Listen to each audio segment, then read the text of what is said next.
പരിശുദ്ധ അമ്മ പ്രത്യക്ഷപ്പെട്ട ഈ അൾത്താരയിൽ എത്തിച്ചേരാൻ സാധിച്ചതിന് എനിക്കും എൻ്റെ കുടുംബത്തിൻ്റെയും 1000 നന്ദി ഞാൻ അറിയിക്കുന്നു. എൻ്റെ പേര് ബിൻസി ഷിജു. ഇത് എൻ്റെ മകൾ അമീലിയ ഷിജു. ഞങ്ങൾ കാനഡയിൽ നിന്ന് വരുന്നു. ആദ്യമായി ഞാൻ ഓൺലൈൻ ഉടമ്പടി എടുക്കുന്നത് മെയ് 5, 2023 ആ ഉടമ്പടി പ്രകാരമുള്ള എൻ്റെ എല്ലാവിധ കാര്യങ്ങളും മാതാവ് നടത്തി തന്നു. മെയിനായിട്ട് ഞാൻ ആ ഉടമ്പടി എടുത്തത് 4.5 വയസ്സുള്ള എൻ്റെ മകൻ്റെ മാമോദീസായുടെ കാര്യത്തിനാണ്. കാരണം ഞങ്ങൾ ഓരോ സമയവും മാമോദീസ നടത്താനായിട്ട് പ്ലാൻ ചെയ്യുമ്പം കൊറോണയായി, അങ്ങനെ പല പല കാര്യങ്ങളായി അത് നീണ്ടു പോവുകയായിരുന്നു. അപ്പോൾ ഞാൻ എൻ്റെ ഹസ്ബൻഡിനോട് പറഞ്ഞു, എന്തായാലും ഈ പ്രാവശ്യം ഞാൻ ഒരു ഉടമ്പടി എടുക്കാൻ പോവുകയാണ്, അങ്ങനെയെങ്കിലും നമുക്ക് നാട്ടിൽ പോയി കൊച്ചിൻ്റെ മാമോദീസ നടത്തണം എന്ന് പറഞ്ഞു. അങ്ങനെ ഞാൻ ഉടമ്പടി എടുക്കാൻ തീരുമാനിച്ചപ്പോൾ തന്നെ ഞങ്ങൾക്ക് ടിക്കറ്റ് ബുക്ക് ചെയ്യാൻ പറ്റി. സെപ്റ്റംബർ 12 ഞങ്ങൾ ടിക്കറ്റ് ബുക്ക് ചെയ്തു. ശരിക്കും ഞാനിപ്പോൾ ഇവിടെ നിൽക്കുന്നത് എൻ്റെ ഉടമ്പടിയിലെ സാക്ഷ്യത്തിനല്ല. ഞാനിപ്പോൾ ഇവിടെ നിൽക്കുന്നത് എൻ്റെ മകൾക്ക് ഒരസുഖമുണ്ടായി, അതിൻ്റെ സാക്ഷ്യം പറയുവാൻ വേണ്ടിയിട്ടാണ് ഞാനിവിടെ നിൽക്കുന്നത്. എൻ്റെ മകൾക്ക് ഒരു നടുവിന് വേദന ഉണ്ടായി. ആ സമയം ഞാൻ ഡ്യൂട്ടിയിലാണ്. ഞാൻ അവിടെ നേഴ്സായിട്ടാണ് ജോലി ചെയ്യുന്നത്. അപ്പോൾ എൻ്റെ രണ്ടാമത്തെ മോള് വിളിച്ച് പറഞ്ഞു, ചേച്ചിക്ക് നടുവിന് വേദനയാണ്. ഞാൻ പറഞ്ഞു, മോനെ ഒരു പാരസെറ്റാമോൾ കൊടുക്കുക, വേദന മാറിക്കോളൂ എന്ന് പറഞ്ഞു.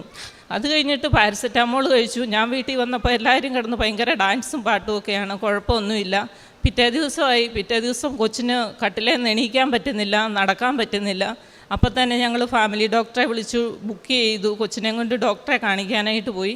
അവിടെ ചെന്ന് ഡോക്ടർ എക്സ്റേ എല്ലാം എടുത്ത് നോക്കിയിട്ട് പറഞ്ഞു, എക്സ്റേക്കകത്ത് കുഴപ്പമൊന്നുമില്ല, ഒരു കാര്യം ചെയ്യുക, ഒരു സ്കാനിങ് ചെയ്യുക, എന്തെങ്കിലും കുഴപ്പമുണ്ടോ എന്ന് നമുക്ക് നോക്കാമെന്ന് പറഞ്ഞു. അപ്പോൾ നമുക്ക് ഇവിടുത്തെ പോലെ പെട്ടെന്ന് സ്കാനിങ്ങിനൊന്നും ബുക്കിംഗ് കിട്ടത്തില്ല. സ്കാനിങ്ങിന് ബുക്കിംഗ് കിട്ടിയത് സെപ്റ്റംബർ 11 12 ഞങ്ങൾ നാട്ടിലേക്ക് വരുവാണ്. അപ്പോൾ ആ ബുക്കിംഗ് ഓൾറെഡി ബുക്ക് ചെയ്തു. അത് കഴിഞ്ഞിട്ട് ഞങ്ങൾ കൊച്ചിന് മരുന്ന് തന്നു, ഞങ്ങൾ വീട്ടിൽ വന്നു. പിറ്റേ ദിവസം എന്ന് പറയുന്ന ഓണമാണ്. ഓണത്തിൻ്റെ അന്ന് കൊച്ചിന് ഭയങ്കര വേദന, കൊച്ചിന് കിടക്കാൻ പറ്റുന്നില്ല, ഇരിക്കാൻ പറ്റുന്നില്ല, നടക്കാൻ പറ്റുന്നില്ല. വാഷ്റൂമിൽ പോകണമെങ്കിൽ എടുത്തുകൊണ്ട് പോകേണ്ട അവസ്ഥയാണ്. അവസാനം ഞാനും എൻ്റെ ഒരു ഫ്രണ്ടും കൂടെ ഞങ്ങൾ അവിടെ എമർജൻസിയിൽ കൊച്ചിനെ കൊണ്ടുപോയി കാണിച്ചു. അവിടെ ചെന്നപ്പോഴത്തേനും ഡോക്ടർ വീണ്ടും എക്സ്റേ എടുത്തു. ഞാൻ ഡോക്ടറോട് പറഞ്ഞു, ഓൾറെഡി എക്സ്റേ എടുത്ത് നോക്കിയതാണ്, കുഴപ്പമൊന്നുമില്ലെന്നാണ് ഡോക്ടർ പറഞ്ഞത്, ഒരു സ്കാനിങ് ചെയ്യാവോ ഡോക്ടറെ, ബ്ലഡും ചെയ്യാവോ എന്ന് അങ്ങോട്ട് ചോദിച്ചു. അപ്പോൾ ഡോക്ടർ എന്നോട് പറഞ്ഞു, അതിൻ്റെ ആവശ്യമില്ല, നീ എന്തുകൊണ്ടാണ് അങ്ങനെ ചെയ്യാൻ പറയുന്നത്, എന്താ കാരണമെന്ന് ചോദിച്ചു. ഞാൻ പറഞ്ഞു, ഞാനൊരു നേഴ്സാണ് ഡോക്ടറെ, എനിക്ക് തോന്നുന്നില്ല കൊച്ചിന് ഇത് മസിൽ പെയിൻ ആണെന്ന് തോന്നുന്നില്ല, വേറെ എന്തോ പ്രശ്നമുണ്ട് എന്ന് പറഞ്ഞു. ഡോക്ടർ വേറെ സീനിയർ ഡോക്ടറെ വിളിച്ചുകൊണ്ട് വന്ന് കാണിച്ചിട്ട് പറഞ്ഞു, ഇല്ല കൊച്ചിന് കുഴപ്പമൊന്നുമില്ല, എക്സ്റേ എല്ലാം നോർമലാണ്, പെയിൻ മെഡിക്കേഷൻ മാത്രം മതി, അപ്പോൾ അത് കഴിച്ചാൽ മതി എന്നും പറഞ്ഞുകൊണ്ട് ഞങ്ങളെ പറഞ്ഞ് വീട്ടിൽ വിട്ടു. അപ്പോൾ എൻ്റെ ഫ്രണ്ട്സൊക്കെ ഇത് അറിഞ്ഞിട്ട് പറഞ്ഞു, ചിലപ്പോൾ ഈ പ്രായത്തിലുള്ള പിള്ളേർക്ക് അസ്ഥി ഇങ്ങനെ വളരുമ്പോഴത്തേനും അവർക്ക് പെയിൻ ഉണ്ടാകും, ഗ്രോയിങ് പെയിനാണ്, അതിൻ്റെ ആയിരിക്കും എന്ന് പറഞ്ഞു. അപ്പോൾ മസിൽ പെയിനും പറഞ്ഞ കാരണം മസാജ് ചെയ്താൽ മതി എന്ന് പറഞ്ഞുകൊണ്ട് ഞങ്ങളെന്നാൽ മസാജ് ചെയ്യാമെന്ന് തീരുമാനിച്ചു.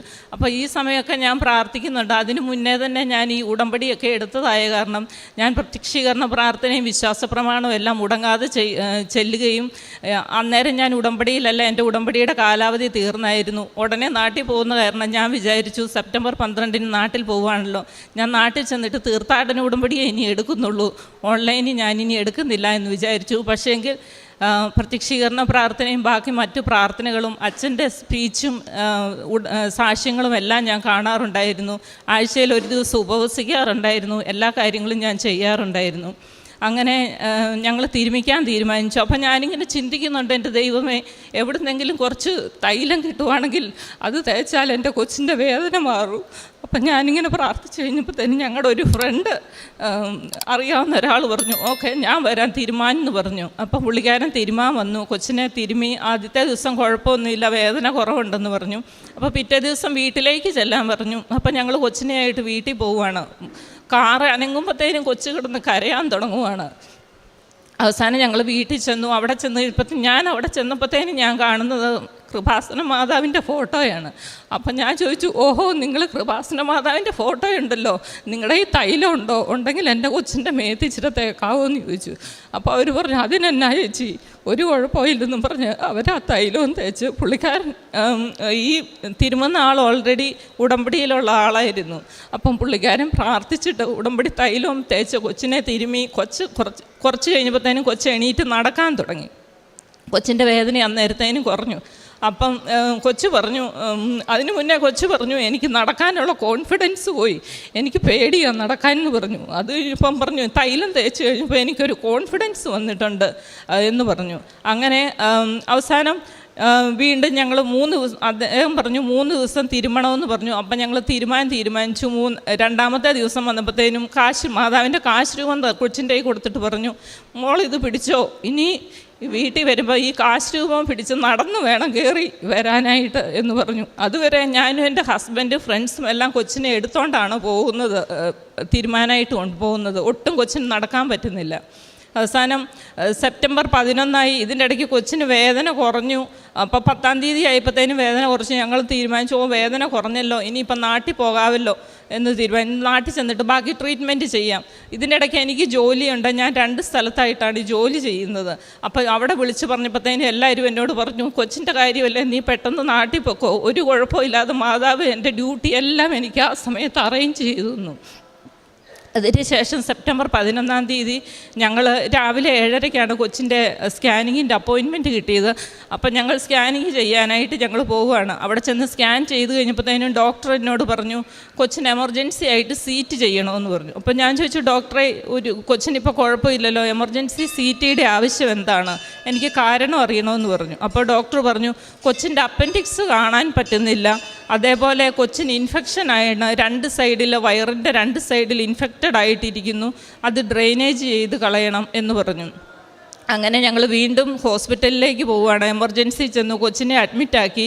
അവിടെ ചെന്ന് കഴിഞ്ഞപ്പോഴത്തേന് അവർ എമർജൻസി സീറ്റ് ചെയ്തിട്ട് പിറ്റേ ദിവസം ഞങ്ങൾക്ക് നാട്ടിൽ പോരേണ്ടതാണ്. അപ്പം നമുക്ക് ടിക്കറ്റ് ക്യാൻസൽ ചെയ്യണമെങ്കിൽ 5 മണിക്ക് മുന്നെയെങ്കിലും ടിക്കറ്റ് ക്യാൻസൽ ചെയ്യണം. 5 മണിയായിട്ട് ഇവരൊന്നും പറയുന്നില്ല, കൊച്ചിനെ അഡ്മിറ്റ് ആക്കുന്നുമില്ല.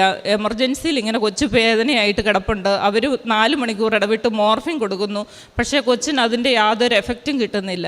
അവസാനം ഞാൻ ഡോക്ടറോട് പറഞ്ഞു, ഡോക്ടറെ ഇത് കുറച്ച് ദിവസങ്ങളായി, 27-ാം തീയതി തുടങ്ങിയതാണ്, ഇന്ന് സെപ്റ്റംബർ 12-ാം തീയതിയായി, ഇതുവരെയായിട്ടും ഡയഗ്നോസ് ചെയ്തിട്ടില്ല എന്ന് പറഞ്ഞു കഴിഞ്ഞപ്പോഴത്തേനും ഡോക്ടർ എന്നോട് വന്ന് പറഞ്ഞു, മോളെ ഇത് അപ്പൻഡിക്സ് റപ്ചർ ആയതാണ്, കൊച്ചിന് മൊത്തം ഇൻഫെക്ഷൻ ആയിട്ടിരിക്കുകയാണ്, നമുക്കതിൻ്റെ ട്രീറ്റ്മെൻറ്റാണ് നമുക്കിപ്പോൾ ചെയ്യേണ്ടതെന്ന് പറഞ്ഞു.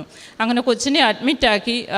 രാത്രി 12 മണിക്ക് ശേഷമാണ് ഈ 4 മണിക്കൂർ ഇടവിട്ട് മോർഫിനും ബാക്കി പെയിൻ കില്ലേഴ്സ് എല്ലാം കൊടുത്തു കഴിഞ്ഞിട്ട് കൊച്ചുറങ്ങുന്നത് രാത്രി 12 മണിക്ക് ശേഷമാണ്. ഈ ദിവസങ്ങൾ മുഴുവൻ ഈ കൊച്ച് ഈ വേദനയും സഹിച്ചുകൊണ്ട് തൈലം തേക്കുമ്പോൾ മാത്രം കൊച്ചിന് ആശ്വാസമുണ്ട്. ആ സമയത്ത് കൊച്ച് കിടന്നുറങ്ങും. അത് കഴിയുമ്പോൾ വീണ്ടും കൊച്ചെണീറ്റ് കാർച്ചയാണ്. അങ്ങനെ ഈ ദിവസങ്ങൾ കടന്നുപോയി. പിറ്റേ ദിവസം സർജറിക്ക് എടുത്തു. ആ സമയങ്ങളിലൊക്കെ ഞാൻ പ്രാർത്ഥിക്കുന്നുണ്ട്, എൻ്റെ മാതാവേ നീ ആയിരിക്കണം വന്ന് എൻ്റെ കുഞ്ഞിൻ്റെ സർജറി നടത്തുന്നത്. അതേപോലെ തന്നെ വളരെ സോഫ്റ്റായിട്ട് സംസാരിക്കുന്ന ഒരു ഡോക്ടർ, കണ്ടാൽ നമുക്ക് മാതാവാണെന്ന് തന്നെ തോന്നുന്ന ഒരു ഡോക്ടറിനെ തന്ന് ഞങ്ങളെ മാതാവ് അനുഗ്രഹിച്ചു. പിറ്റേ ദിവസം കൊച്ചിനെ സർജറിക്ക് എടുത്തു. അവിടെ കൊണ്ടുപോയി, നമുക്കറിയാം സർജറി ചെയ്യുമ്പോഴത്തേനും സാധാരണ ഓർണമെൻറ്റ്സ് എല്ലാം ഊരി വാങ്ങിക്കും. ആ സമയത്ത് ഈ കൃപാസന മാതാവിൻ്റെ കാശ് രൂപ ഇട്ടിരുന്ന കൊന്ത കഴുത്തി കിടപ്പുണ്ടായിരുന്നു. പക്ഷേ അവരത് ഊരാൻ പറഞ്ഞില്ല. അതേപോലെ തന്നെ അവരെന്നെയും തിയേറ്ററിൽ കയറാനായിട്ട് അനുവദിച്ചു.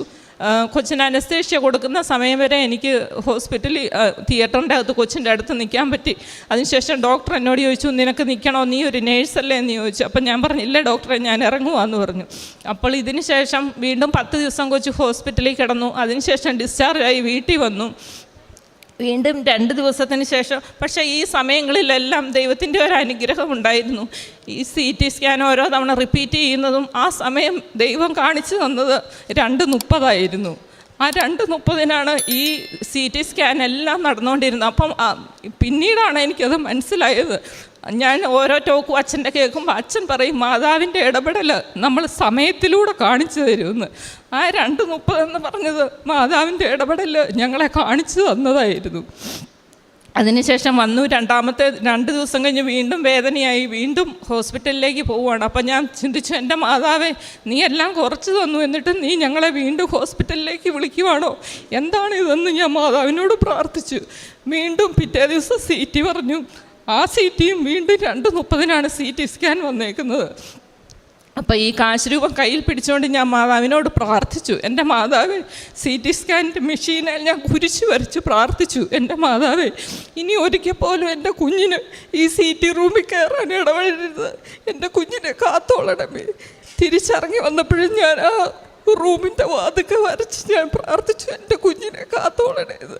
പിറ്റേ ദിവസം വന്നപ്പോൾ ഡോക്ടർ എന്നോട് പറയുവാണ്, എന്തത്ഭുതമാണ് സംഭവിച്ചതെന്ന് എനിക്കറിയത്തില്ല, അതുവരെ ഉണ്ടായിരുന്ന പസ് കളക്ഷൻ മൊത്തം മാറിയിട്ടുണ്ട്, എനിക്കിപ്പോൾ ഭയങ്കര സന്തോഷമായി, ഒത്തിരി കുറഞ്ഞിട്ടുണ്ട്, കഴിഞ്ഞ 2 ദിവസം മുൻപേ കണ്ടതുപോലെയല്ല, ഇത് വളരെ പെട്ടെന്ന് മാറിയിട്ടുണ്ടെന്ന് ഡോക്ടർ പറഞ്ഞു. അപ്പോൾ ഡോക്ടറോട് ഞാൻ ഡോക്ടർ ഞങ്ങൾ പ്രാർത്ഥിക്കുന്നുണ്ടായിരുന്നു എന്ന് പറഞ്ഞു. അപ്പോൾ ഡോക്ടർ പറഞ്ഞു അതാണ് എന്നിങ്ങനെ ഡോക്ടർ ഞങ്ങളോട് പറഞ്ഞു. അതിനുശേഷം വീണ്ടും ഞാൻ കർത്താവിൻ്റെ ഇടപെടൽ, മാതാവിൻ്റെ ഇടപെടൽ കാണുന്നത് കൊച്ചിൻ്റെ സർജറി, അപ്പൻഡിക്സ് റപ്ചറായത് വീണ്ടും അത് വയറ്റിൽ തന്നെ ഇരിക്കുകയാണ്. പക്ഷേങ്കിൽ അവരത് സർജറി ചെയ്തിട്ടില്ല, പസ് മാത്രമേ മാറ്റിയിട്ടുള്ളൂ. അപ്പോൾ അടുത്ത സർജറി പറഞ്ഞേക്കുന്നത് 1 മാസത്തിന് ശേഷം. നമുക്കവർ പറഞ്ഞു നിങ്ങൾ വിളിച്ച് അപ്പോയിൻമെൻ്റ് എടുക്കണം. അപ്പോയിൻമെൻറ്റിന് വേണ്ടിയിട്ട് ഞാൻ വിളിച്ചു, അവർ ഫോൺ എടുക്കുന്നില്ല, അപ്പോയിൻമെൻറ്റ് കിട്ടുന്നില്ല. അവസാനം ഞാൻ മാതാവിനോട് പറഞ്ഞു, എൻ്റെ മാതാവേ, 7 ദിവസം ഞാൻ ക്ഷമിക്കും, 7ാമത്തെ ദിവസത്തിന് മുന്നേ എനിക്കൊരു തീരുമാനം അറിയണം എന്നും പറഞ്ഞ് ഞാൻ പ്രാർത്ഥിക്കുകയാണ്. അപ്പം ഞാൻ എല്ലാ ദിവസവും ഒരു ദിവസം 7 പ്രാവശ്യം വെച്ച് ഞാൻ പ്രത്യക്ഷീകരണ പ്രാർത്ഥന ചെല്ലാൻ തുടങ്ങി. 4ാമത്തെ ദിവസം പ്രത്യക്ഷീകരണ പ്രാർത്ഥന ഞാൻ ചൊല്ലി ഉച്ചയ്ക്ക് പകുതിയായിക്കൊണ്ടിരുന്നപ്പോഴത്തേനും എനിക്കൊരു ഫോൺ വന്നു, കൊച്ചിൻ്റെ ഇതേപോലെ അടുത്ത മാസം സർജറി ചെയ്യാമെന്ന്. ആ സർജറിക്ക് എനിക്ക് കിട്ടിയ ഡേറ്റ് ഇവിടെ നമ്മുടെ അഖണ്ഡ ജപമാല നടക്കുന്ന ആ സെയിം ഡേയിലാണ് സർജറി. നാട്ടിൽ നടക്കുന്നത് ഞങ്ങൾക്ക് 1 ദിവസം അവിടെ പുറകിലാണ് വരുന്നത്. അപ്പം അങ്ങനെയും മാതാവ് അനുഗ്രഹിച്ചു. അപ്പം ഞാനിങ്ങനെ ചിന്തിക്കുന്നുണ്ടായിരുന്നു, മാതാവ് എനിക്ക് അഖണ്ഡ ജപമാല ഞാൻ ഇനി എങ്ങനെ കൂടാൻ പോകും? ഞങ്ങൾക്ക് കാനഡയിൽ അവിടെ പള്ളിയിൽ അഖണ്ഡ ജപമാല നടക്കുന്നുണ്ട്. ഇപ്പോൾ കൊച്ചിന് സർജറി ചെയ്ത് കഴിഞ്ഞാൽ ഹസ്ബൻഡ് US ട്രക്ക് ഡ്രൈവറാണ്, കാനഡ ടു US ആണ് ഓടിക്കുന്നത്. ആഴ്ചയിൽ 1 വീട്ടിൽ വരുള്ളൂ. അപ്പോൾ എനിക്ക് ഈ അഖണ്ഡ ജപമാല കൂടാൻ പറ്റത്തില്ല. ഞാൻ എങ്ങനെ അഖണ്ഡ ജപമാല കൂടും? ഞാൻ എങ്ങനെ പോകുമെന്നിങ്ങനെ ഞാൻ ചിന്തിക്കുകയാണ്. അപ്പം കൊച്ചിൻ്റെ സർജറിയുടെ ഡേറ്റ് പോസ്റ്റായി. അതിന് മുന്നേ ഹസ്ബൻഡ് അതിൻ്റെ എംപ്ലോയറോട് ചോദിച്ചു, എനിക്ക് അവധി തരുമോ, കൊച്ചിൻ്റെ സർജറിയാണ്. അപ്പം പുള്ളിക്കാരൻ പറഞ്ഞു, കൊച്ചിനെ അഡ്മിറ്റ് ആക്കുന്നില്ലല്ലോ, OP പോയില്ലേ, നിങ്ങൾ സർജറി ചെയ്തിട്ട് തിരിച്ച് വീട്ടിലേക്ക് വരുന്ന കാരണം അവധിയുടെ ആവശ്യമില്ല എന്ന് പറഞ്ഞു. അപ്പോൾ പുള്ളിക്കാരന് ജോലിക്ക് പോകണം, എനിക്ക് ജപമാല കൂടാനും പോകാൻ പറ്റത്തില്ല.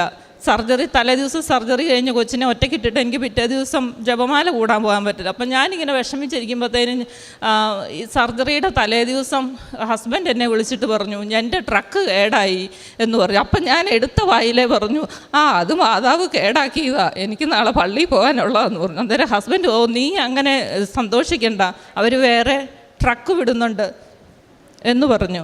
അങ്ങനെ പക്ഷേങ്കിൽ മാതാവ് അവിടെ എന്നെ അനുഗ്രഹിച്ചു, അദ്ദേഹത്തിന് വരാൻ പറ്റി. അങ്ങനെ എനിക്ക് ജപമാല കൂടാനും പറ്റി. കൊച്ചിൻ്റെ സർജറിയും മാതാവെല്ലാം വളരെ നന്നായിട്ട് നടത്തി തന്നു. ഡോക്ടർ എന്നോട് പറഞ്ഞായിരുന്നു, എനിക്ക് സംശയമുണ്ട്, അഡ്ഹഷൻ ഉണ്ടാവും, സർജറി സക്സസ് ആകുമോയെന്ന് എനിക്ക് സംശയമുണ്ടെന്ന് പറഞ്ഞു. ഞാൻ പറഞ്ഞില്ല ഡോക്ടറെ, ഒരു കുഴപ്പമില്ല, ധൈര്യമായിട്ട് ചെയ്തു.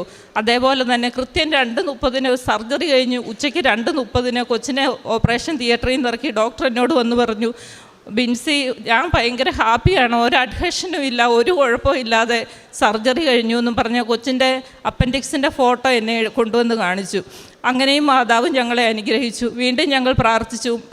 അതിനു മുന്നേ എൻ്റെ അനിയത്തി ഇവിടെ ഉടമ്പടി മുടങ്ങാതെ വന്നെടുക്കുന്ന ആളായിരുന്നു. അവൾ എന്നോട് പറഞ്ഞു, നീ കൊച്ചിൻ്റെ ഒരു പ്രാർത്ഥന നീ തീരുമാനിക്കണം, കൊച്ചിന് ഒരു കുഴപ്പമില്ലാതെ മാതാവ് നിനക്ക് തരും, പക്ഷേ നീ എന്ന് നീ നാട്ടിൽ വരുന്നോ അന്ന് വന്ന് മാതാവിനെ കണ്ടിട്ടേ നീ വീട്ടിൽ പോകാവുള്ളെന്ന് പറഞ്ഞു. ഞങ്ങൾ കഴിഞ്ഞ മാസം 20-ാം തീയതി കാനഡയിൽ നിന്ന് അവധിക്ക് നാട്ടിലെത്തി. എയർപോർട്ടിൽ നിന്ന് രാത്രി 12 മണിക്ക് ഇവിടെ വന്ന് ഞങ്ങൾ മാതാവിനോട് നന്ദി പറഞ്ഞതിന് ശേഷം മാത്രമാണ് അടിമാലിയിലുള്ള ഞങ്ങളുടെ വീട്ടിലേക്ക് പോയത്. ഇതിനിടയ്ക്ക് പല അനുഗ്രഹങ്ങൾ മാതാവ് എനിക്ക് തന്നു. ഞാൻ ഡ്യൂട്ടിക്ക് പോകുന്ന സമയത്ത് പ്രത്യക്ഷീകരണ പ്രാർത്ഥന ചൊല്ലിക്കൊണ്ടാണ് എപ്പോഴും ഡ്രൈവ് ചെയ്യാറുള്ളത്. പല സമയത്തും എന്നെ അപകടങ്ങളിൽ നിന്ന് കാത്ത് സംരക്ഷിച്ചിട്ടുണ്ട്. അതേപോലെ തന്നെ ഞാൻ കൊന്ത ചൊല്ലിക്കൊണ്ട്, ഒന്നുകിൽ പ്രത്യക്ഷീകരണ പ്രാർത്ഥന അല്ലെങ്കിൽ കൊന്ത, ഇതിലേതെങ്കിലും ഒന്ന് ചൊല്ലിക്കൊണ്ടേ ഞാൻ ഡ്യൂട്ടിക്ക് പോകാറുള്ളൂ.